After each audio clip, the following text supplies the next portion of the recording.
पीयूजे obstruction एक शब्द के बारे में, एक बीमारी के बारे में आपने सुना होगा, पेल्विक यूरेट्रिक जंक्शन ऑब्स्ट्रक्शन। आज हम इस वीडियो में बात करेंगे कि पीयूजे ऑब्स्ट्रक्शन क्या होता है, यह हमारी किडनी को कैसे इफेक्ट कर सकता है और इसका क्या ट्रीटमेंट होता है और कब हमें ट्रीटमेंट के लिए जाना चाहिए। नमस्कार, मेरा नाम है डॉक्टर दीपांशु गुप्ता।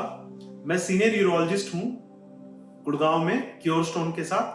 चलिए शुरू करते हैं इस वीडियो को।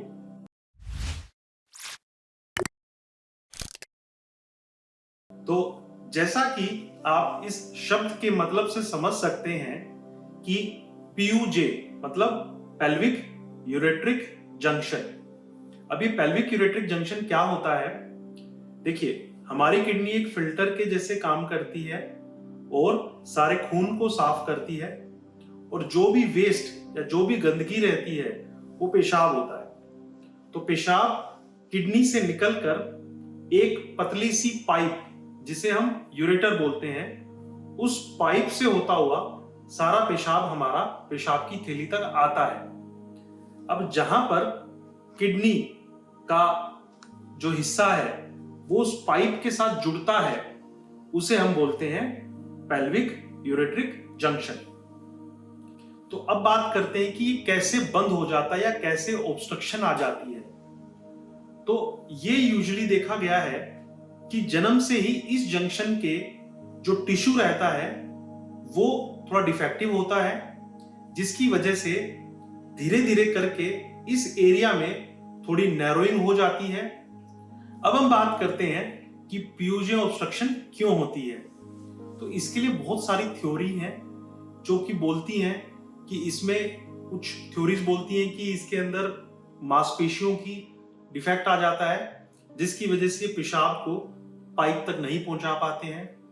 कुछ थ्योरीज बोलती हैं कि इसके अंदर टिश्यू का डिपोजिशन हो जाता है, एक्स्ट्रा कोलेजन डिपॉजिट हो जाता है, जिसकी वजह से नैरो हो जाता है।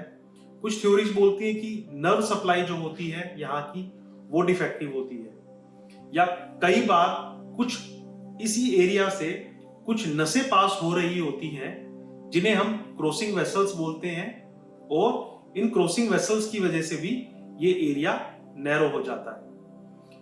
अब ये पीयूजे ऑब्स्ट्रक्शन से होता क्या है? इससे हमारी किडनी में सूजन आ जाती है, जिसे हम हाइड्रोनेफ्रोसिस बोलते हैं। सूजन क्यों आती है? क्योंकि हमारी किडनी तो अपना नॉर्मल काम कर रही है, वो पेशाब को निकालने का काम कर रही है। रुकावट के चलते, पीयूजे की रुकावट के चलते पेशाब उस जगह से नहीं निकल पाता है, और पेशाब के ना निकलने के कारण किडनी में वो पेशाब इकट्ठा होता रहता है, जिसकी वजह से किडनी में सूजन आ जाती है।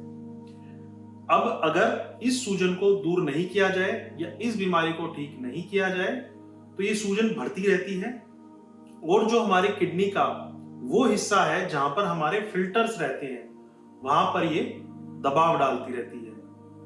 दबाव डालने की वजह से धीरे धीरे करके हमारी किडनी का फिल्टर्स वाला हिस्सा कम होता जाता है, और एक समय ऐसा आता है कि ये सारे के सारे फिल्टर्स पूरे रूप से डिस्ट्रॉय हो जाते हैं, खत्म हो जाते हैं, और हमारी किडनी किसी काम की नहीं रहती या फिर वो नॉन फंक्शनल हो जाती है।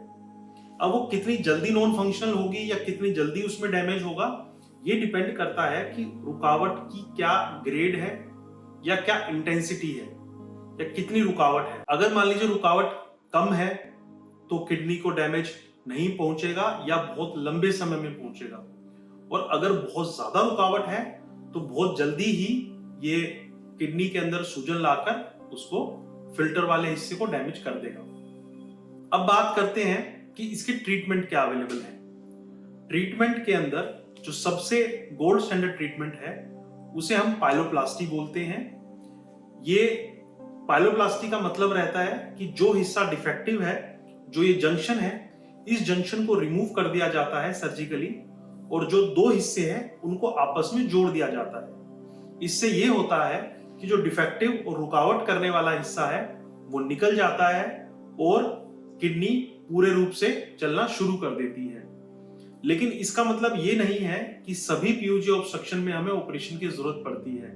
हमें सबसे पहले ये डॉक्यूमेंट करना पड़ता है क्या ये वाकई में रुकावट है या नहीं।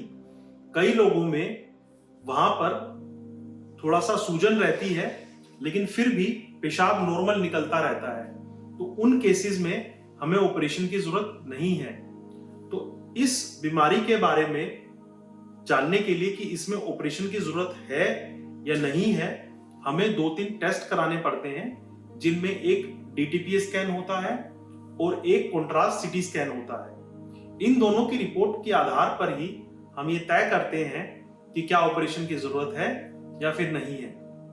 तो मैं आशा करता हूं कि पीयूजे ऑब्स्ट्रक्शन के बारे में आप जान गए होंगे। मेरे इस चैनल को सब्सक्राइब करें ऐसी ही यूरोलॉजी से रिलेटेड और वीडियोस देखने के लिए, और मेरे इंस्टाग्राम चैनल को भी फॉलो करें। धन्यवाद।